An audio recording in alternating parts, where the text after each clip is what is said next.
I'm Andy, I'm Scott. and we're going to drive around today and get to know each other even better than we already know each other. It's a date.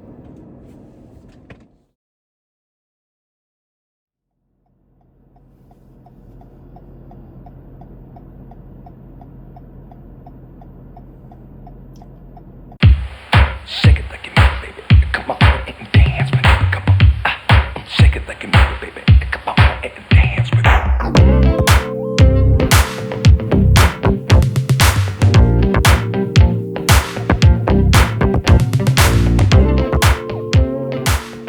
How do you find yourself to be in Richmond, Indiana?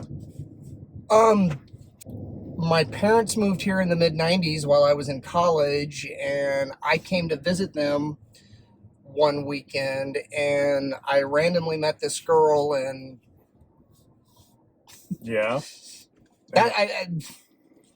that's the long and short of it. So How long ago was that?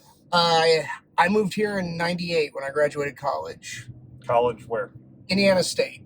Okay. Go Trees. The fighting sycamores. Exactly. The roaring Larry Birds.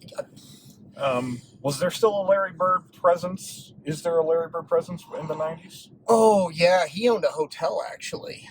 Okay. Larry Bird's Boston Connection, and it had all his memorabilia and whatnot. Because we've been to French Lick a number of times. French Lick, West Baden. Uh-huh. That is total Larry Bird country. We were in French Lick in March or April, and yes, total Larry Bird country. But he was, growing up in Terre Haute, he was a god. Because he was still playing Mm-hmm. in the NBA when you were high school, or just about. His career was winding up Right, as right. I was finishing up high school. But funny story about Larry Bird, he used to work out at the YMCA when he would come into town, and my dad was the director of the YMCA, and my dad had the distinction of once making him buy a day pass because he was rude to the front desk person.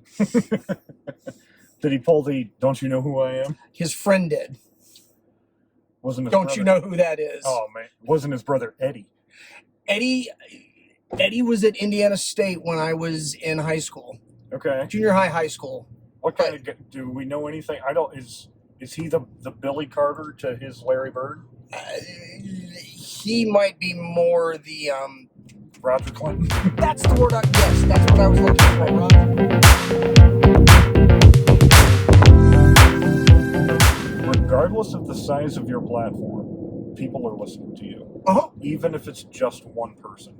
So when someone like LeBron James is told to shut up and dribble, I will never understand that. Which I've they are said that passionate before. about. What's that line of demarcation of, how much money do you make when you're suddenly no longer allowed to have an opinion? Or how famous are you supposed to be where you're suddenly no longer allowed to have an opinion? So along all of those kinds of philosophical lines, what in your mind, in your heart, your body, your energy, everything that makes you you, what is important to you? Number one, be a good husband. I'm fortunate enough to be married to the nicest human being on the planet, so I want to be worthy of that, if that makes sense. Worthy of her. Yes. That's okay. Period. Yes. That's a great way of saying that. Yeah. I'm very fortunate, so I recognize that, and I'm cognizant of it, and I think about that all the time. My extended family beyond that, so mom, brother, niece, sister-in-law, those people, that's generally the core of where everything starts for me. Beyond that, I have a life's motto. Basically, what it comes down to for me is don't be a dick. And if I do my best to follow through with that, then things generally take care of themselves. Not being a dick is goal one. What's the opposite then? I mean, what do you not want to be? What do you not want to do with the time and space you occupy on this planet? What is like, or maybe just it's just a different way of asking the same question. I've reached a point in my life. I've got a great job. I really enjoy what I do, but once 5 o'clock hits, I'm really happy to be done with that because I want to focus on the things outside of work that make me happy and I find enjoyable. I spent a lot of years working a lot of hours, and I just don't want to do that anymore. Mm-hmm. Okay, so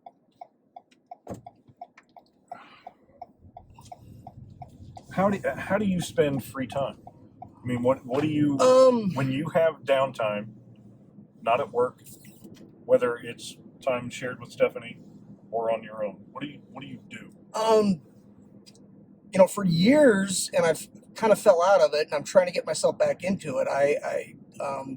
It was triathlon, Right. swim, bike, and run. So COVID kind of, we couldn't go anywhere, so that sort of tampered that. So I'm working on getting my groove back with that a little bit.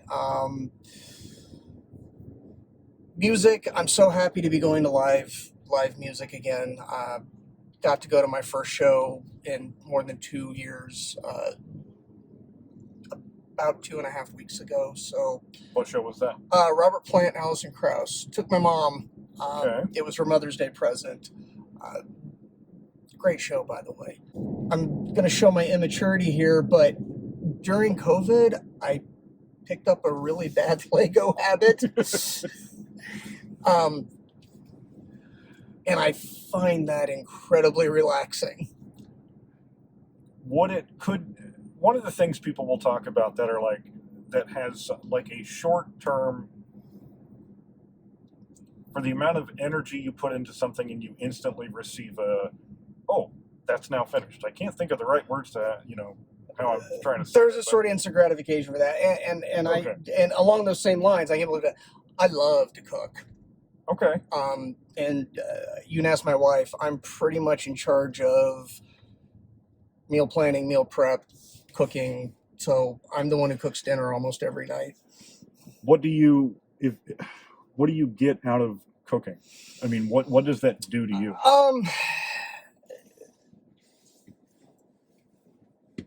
It's sort of multi-layered. The first part is I love the process of getting it ready. So, prepping ingredients, chopping, getting everything set up, doing that. It's another way to be creative. Absolutely. Especially if you find recipes you like and you learn to modify. Mm-hmm. I don't claim to be, any kind of gourmet. I think I'm okay. And then you can always learn with it, because I was always been kind of an instinctual cook where, just throw in a handful of salt. Got into baking over COVID. Yeah. And baking involves weighing and The science. yes. So much is so prevalent. So I've been making sourdough bread, and my starter is now about 2.5 years old. His name is Clint Eastwood. From Back to the Future 3? Yeah. You got the Yeastwood part, right? It's Clint Eastwood. Oh, I'm so dumb. Every day I lower the bar for how... I don't know if this dude knows what lane he's in. I don't think the he third does. time. No, I didn't get that. That's good, though. I like that. My brother suggested Bradley Cooper, but... All good choices. He's a funny guy, too.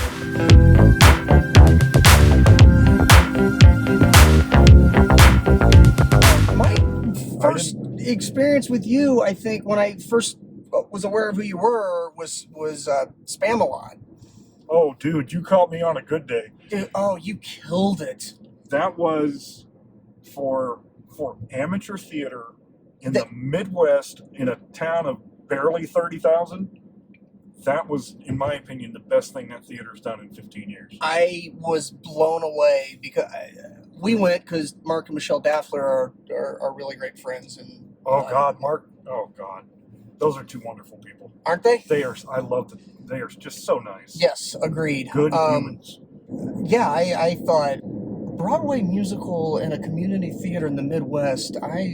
Had you not partaken of a musical at the? I had, but before? that's a really hard one too. Spamalot is, I think. It's well, it's such a demand because the way it's and you, I believe they give you the opportunity, if I recall, you can spread all of those characters out into individual actors. But the true spirit of Monty Python was you pick like 6 guys to play like 19 roles. Right. And it could not have been more perfectly cast for again, I mean, I'm not for one second trying to say it was a professional grade theater, but it was damn It blew good me away. It was damn good amateur I theater. was beyond impressed. But we're not here to talk about me. Well, speaking of segues, on Friday, July 29th, Yes.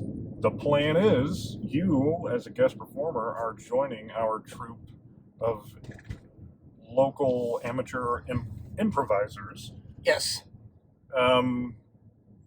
What kind of thoughts did you have when we approached you? And because it wasn't an instant yes, would you like to join? But it also was an encouraging probably. Honestly, my first thought is, because I've been to several of these shows and I've always had a really good time, is, I don't want to lower the bar, so to speak. You guys are a lot more practiced than I am. But I guess also one of my life's philosophies is, if you're given the opportunity to do something you've not done before that looks interesting but also a little scary, you should probably do it.